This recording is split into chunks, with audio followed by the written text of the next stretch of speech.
Power is disconcerting. Humanity is attracted to it, while at the same time it fears raw power.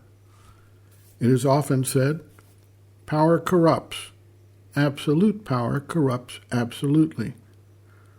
What is then to be done with our vital nature that expresses power and provides the motive force for our lives?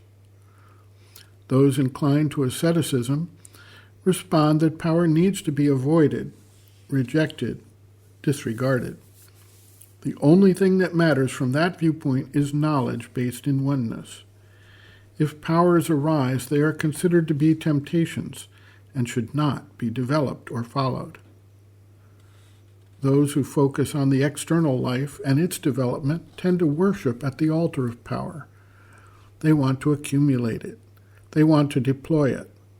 And they want to control others with it. This is where the corruption enters into the picture. The more power one accumulates, the more one begins to believe the myth of infallibility and being right, because the very fact of their success implies, to them, their rightness. They tend to want to equate power with knowledge.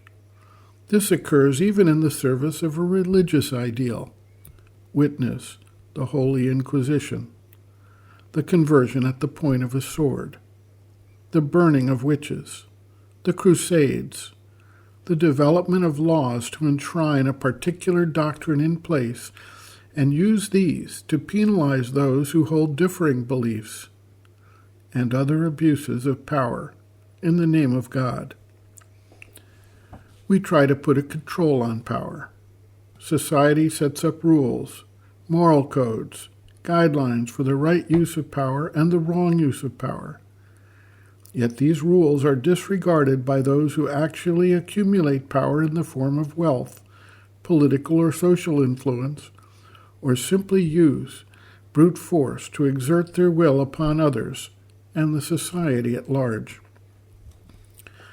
Spiritual seekers are notably confused and have a difficult time navigating the demands of life, which implies the development and the use of power in some form or other, and the demands of the spiritual path, which generally tell them to abandon the active life and focus on their inner spiritual development.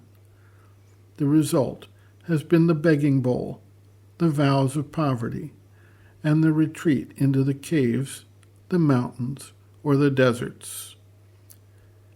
Yet something is missing. The avoidance of life, the avoidance of the use of power implies a division, a separation, a duality in existence, which is not there in reality. The divine creation exudes power. The vast manifested universe unleashes incomprehensible amounts of power. And in our very world, all existence is based on the use of power. Somehow we must find the balance that includes the vital force, the power of life, in the spiritual focus. Sri Aurobindo and the Mother accept the need for the power of the life energy. They point out that it has an essential role and must be transformed and put into the service of the divine. The goal is to overcome the corruption that is based in the inflation of the ego that generally comes with control and the accumulation of power.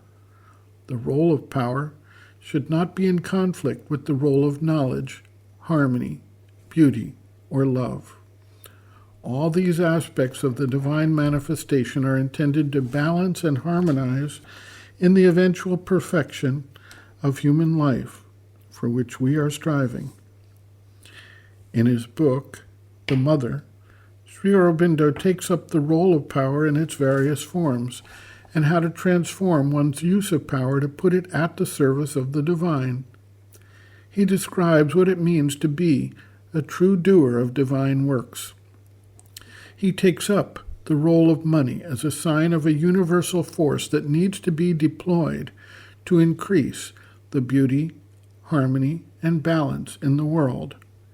He describes the great powers of the divine Shakti that manifest everything that exists. In the Synthesis of Yoga, Sri Aurobindo writes, quote, "Will, power, force are the native substance of the life energy, and herein lies the justification for the refusal of life to acknowledge the supremacy of knowledge and love alone, for its push towards the satisfaction of something far more unreflecting, headstrong, and dangerous that can yet venture too, in its own bold and ardent way, towards the divine and absolute. Love and wisdom are not the only aspects of the divine. There is also its aspect of power." End quote. The mother observes, quote, "Sri Aurobindo says that the vital part, the vital being, is the greatest obstacle because it is unregenerate, and that there would be a possibility of transforming it if it surrendered entirely to love and knowledge. But as its predominant quality is force, energy, power, it does not like to submit to other parts of the being, and this justifies its refusal to submit itself, for those virtues in their essence are as high as the others.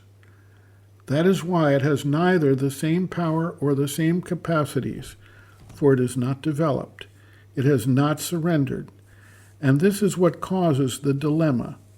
It does not submit because it has this power, and this power cannot be utilized.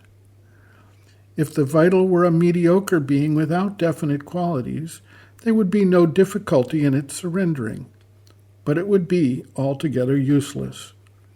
But, on the contrary, the vital is a sort of stronghold of energy and power, of all powers. Yet generally this power is diverted. It is no longer at the service of the divine, it is at the service of the vital itself for its own satisfaction.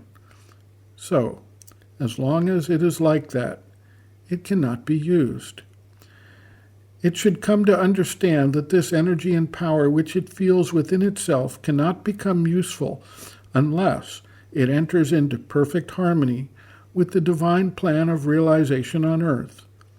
If it understands that, it becomes quiet and allows itself to be enlisted, so to say, in the totality of the being, and then it takes on its full strength and full importance. But otherwise, it cannot be used. And usually, all its activities are activities which always complicate things and take away their simplicity, their purity, often their beauty and their effectiveness, for its action is blind, ignorant, and very egoistic." End quote. Reference, Sri Aurobindo and the Mother, Powers Within, Chapter 17, The Vital, pages 132 to 133.